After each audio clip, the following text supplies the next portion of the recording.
நிஜமான கதைகளு சுவையோடு சுகமாக உருவான கதைகளு.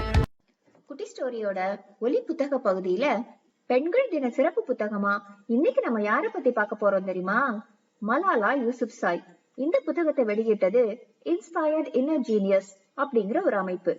ரொம்ப சின்ன குழந்தையா இருக்கும் போதே மலாலா யூசுப்சாய்க்கு தன்னோட உரிமைகள் பத்தி எது சரி எது தப்பு அப்படிங்கிற கருத்து திடமா இருந்துச்சு. அதனாலதான் தன்னோட ஊர்ல மட்டும் இல்ல, உலகம் முழுக்க அவங்களோட பேரு ரொம்ப பிரபலமாச்சு. என்னதான் அவளை பயமுறுத்தினாலோ மலாலா ரொம்ப தைரியமா மனித உரிமைக்காகவும் பெண்கள் உரிமைக்காகவும் தொடர்ந்து போராடிக்கிட்டே இருக்காங்க. மலாலா பத்தி நம்ம எல்லாரும் தெரிஞ்சுக்க வேண்டியது ரொம்ப முக்கியம் நான் நினைக்கிறேன். 1997 வருஷம் மலாலா பாகிஸ்தான்ல இருக்கிற மிங்கோரா அப்படிங்கிற ஒரு ஊர்ல பிறந்தா. பொதுவா பொன் குழந்தைங்க பிறந்தா யாரும் அந்த ஊர்ல அவ்வளவு சந்தோஷமாலாம் இருக்க மாட்டாங்க. ஆனா மலாலாவோட அப்பா அப்படி இல்ல. அவரு படிச்சவரு, அது மட்டும் இல்ல சமூக சீர்திருத்தவாதியும் கூட. அதனால பெண் குழந்தையையும் சமமாதான் அவரு பார்த்தாரு. மலாலாக்கும் இந்த உலகத்துல மத்த குழந்தைங்களுக்கு கிடைக்கிற எல்லா வாய்ப்பும் சமமா கிடைக்கணும்னு அவரு நினைச்சாரு. மலாலாக்கு கல்வினா ரொம்ப பிடிக்கும். அவ கிளாஸ்லயே நம்பர் 1 ஸ்டூடெண்ட். ஆனா என்ன பண்றது, அவளோட ஊருக்கு தாலிபான்கிற தீவிரவாத அமைப்பு வந்ததுக்கு அப்புறமா புதுசா நிறைய சட்டங்கள் போட்டாங்க. என்னெல்லாம் சட்டங்கள் போட்டாங்க தெரியுமா? நாளையில இருந்து யாரும் டிவி பார்க்க கூடாது, பாட்டு கேட்க கூடாது. அது மட்டும் இல்ல, பெண் குழந்தைகள் படிக்கிறதுக்காக கட்டி இருக்கிற பள்ளிக்கூடங்கள் எல்லாம் நாங்க மூட போறோம். இனிமே அவங்க யாரும் பள்ளிக்கூடத்துக்கு போய் படிக்கவே கூடாதுன்னு புதுசா நிறைய சட்டங்கள் போட்டாங்க. மலாலாக்கு அப்போ 11 வயசுதான் ஆயிருந்தது. ஆனா அவளோட பள்ளிக்கூடத்தை தாலிபான் அப்ப மூடிடுச்சு. அவ மட்டும் இல்ல, அவளோட தோழிகள் யாராலையும் பள்ளிக்கூடத்துக்கு போய் படிக்கவே முடியல. இந்த மாதிரி எல்லாம் பண்றது தப்புன்னு மலாலாக்கு தோணுச்சு. பெண்களுக்கும் படிக்கிறதுக்கு சம உரிமை இருக்குன்னு மலாலா ரொம்ப தீர்க்கமா நம்பினா. அதனால அந்த தீவிரவாத அமைப்புக்கு எதிரா அவ பேச ஆரம்பிச்சா. 2008 மலாலாவோட அப்பா அவளை ஒரு பிரஸ் கிளப்புக்கு கூட்டிட்டு போனாங்க. எதுக்கு தெரியுமா? பள்ளிக்கூடங்கள் எல்லாம் இப்படி மூடக்கூடாதுன்னு அதை எதிர்த்து பேச வைக்கிறதுக்காக.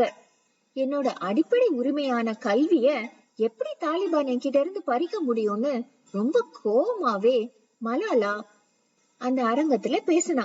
ஆனா எவ்வளவுதான் தொடர்ந்து போராட்டங்கள் பண்ணாலும் தாலிபான் என்ன பண்ணுச்சு தெரியுமா? பெண்கள் படிக்கிற பள்ளிக்கூடங்கள் எல்லாம் தொடர்ந்து மூடிக்கிட்டேதான் வந்துச்சு. மலாலாவும் எதையும் சும்மா விடுறதா இல்ல. தொடர்ந்து அவளோட உரிமைகளுக்காக அவ பேசிக்கிட்டேதான் இருந்தா. இது பிபிசி அமைப்புக்கு தெரிய வந்துச்சு.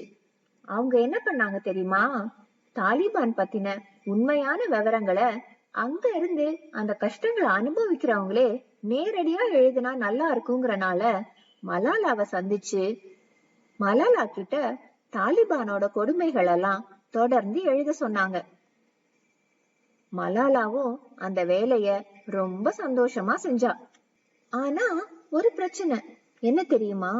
தாலிபானுக்கு எதிரா நம்ம பேசுறது தெரிஞ்சா மலாலாவோட உயிருக்கே ஆபத்துங்கிறனால அவ தன்னோட பேரை மாத்தி குல் மக்காய் அப்படிங்கிற புனை பெயர்ல தாலிபான் பண்ற கொடுமைகளையும் அங்க குழந்தைங்களுக்கு கல்வி மறுக்கப்படுறதையும் தொடர்ந்து எழுதிட்டே இருந்தா. ஆனா நாளாக தாலிபானோட அட்டகாசம் அதிகமாயிட்டேதான் இருந்தது. அவளோட ஊர்ல தீவிரவாதம் இன்னும் பெருகிட்டேதான் இருந்தது. வேற வழியே இல்லாம மலாலாவும் அவளோட குடும்பமும் அந்த ஊரை விட்டே காலி பண்ண வேண்டியதாயிடுச்சு. ஆனா மலாலாவும் அவளோட அப்பாவும் பெண் குழந்தைகள் படிக்கணும், கட்டாயம் பள்ளிக்கூடத்துக்கு போகணுங்கிறத தொடர்ந்து வலியுறுத்திட்டேதான் இருந்தாங்க.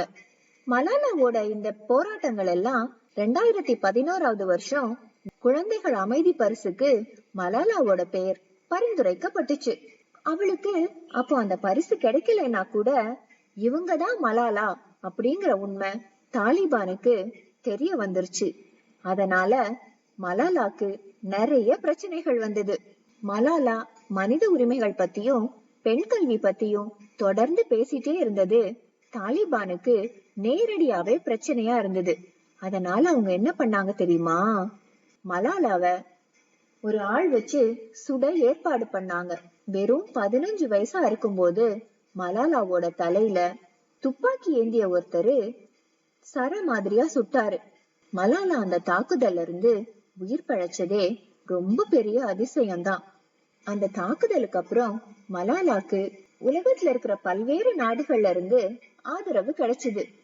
ஆனா யாரு என்ன சொன்னாலும் தாலிபான் பெண்களுக்கான கல்விய தர்றதா இல்ல. தன்னோட உயிருக்கே ஆபத்து வந்த அப்புறமும் கூட மலாலா பெண் குழந்தைகளோட படிப்பு பத்தியும் மனித உரிமைகள் பத்தியும் பேசுறத நிறுத்தவே இல்ல. தொடர்ந்து பெண் கல்விக்காகவும் மனித உரிமைக்காகவும் அவ போராடிக்கிட்டேதான் இருக்கா. அந்த தாக்குதல் நடந்து 9 மாசங்களுக்கு அப்புறம் மலாலா ஐநா சபையில போய் எல்லார் முன்னாடியும் தைரியமா பேசினா. என்ன சொன்னா தெரியுமா? தீவிரவாதத்தால இந்த உலகம் எவ்வளவு கஷ்டங்களை அனுபவிக்க வேண்டியதா இருக்குன்றத நேரடியா அவளோட அனுபவத்துல இருந்தே அவ பேசினா.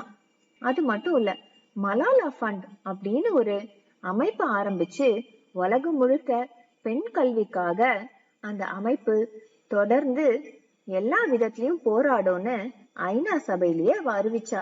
இவ்வளவுலாம் கஷ்டப்பட்டதுக்கு அப்புறம் மலாலாக்கு 2013 வருஷம் அமைதிக்கான நோபல் பரிசு கிடைச்சது. ஆனா இவ்வளவுக்கு அப்புறமும் கூட இன்னமும் இந்த உலகம் தீவிரவாதத்துல இருந்தும் விடுபடவே இல்லை.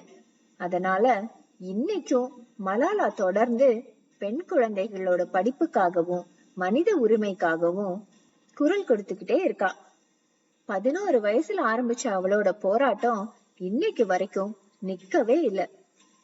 பெண்கள் தினத்துல மலாலா யூசுப்சாய் பத்தி ஏன் நம்மலாம் தெரிஞ்சுக்கணுங்கிறது இப்போ உங்களுக்கு புரிஞ்சிருக்கும்னு நான் நினைக்கிறேன்.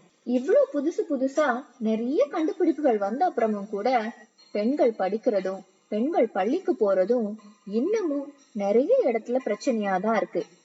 மலாலா மாதிரி நம்மள சுத்தியும் நிறைய பேர் கண்ணுக்கு தெரியாத நிறைய விஷயத்துக்காக இன்னைக்கும் போராடிட்டு இருக்காங்க. இந்த மாதிரி போராடின பலராலதான் இன்னைக்கு நமக்கு நிறைய உரிமைகள் கிடைச்சிருக்கு. அவங்களெல்லாம் நினைச்சு பாக்குறதுக்காக தான் இந்த பெண்கள் தினம் உலகம் முழுக்க கொண்டாடப்படுது. நாமளும் அவங்களோட சேர்ந்து பெண் உரிமைக்காக போராடுறதையே நம்மளோட கொண்டாட்டத்துல ஒன்னா வச்சுக்கலாம். இந்த கொண்டாட்டங்கள் எல்லாம் ஒரு பக்கம் இருந்தாலும் தொடர்ந்து பெண் உரிமைக்காகவும் மனித உரிமைக்காகவும் போராட வேண்டியது நம்ம எல்லாரோட கடமையும்.